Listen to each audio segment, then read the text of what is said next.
this is Cornbread Wisdom with Veronica, and this is my take on a beauty palette, blush palette to be exact. And all these items were either around the house or I went to Daiso. For example, this puzzle mat that is foam, and this petite metal tin. The glue I already had at home, the X-Acto knife I already had at home, and this is blush I removed from bigger plastic palette that was just too cumbersome to place in my purse and use on a daily basis.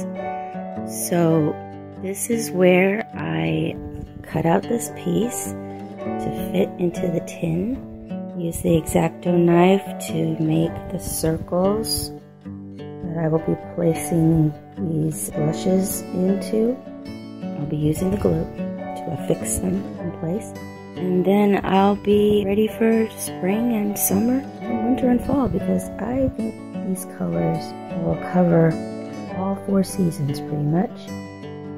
Now, I did see a video on how to do repair on blushes and shadows. Seems like an easy fix.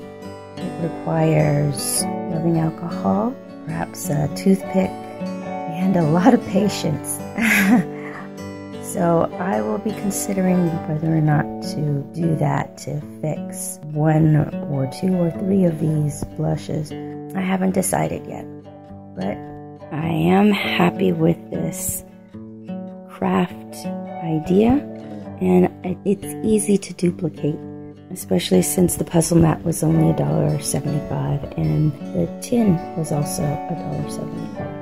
So there you have it. Good luck with your crafting project.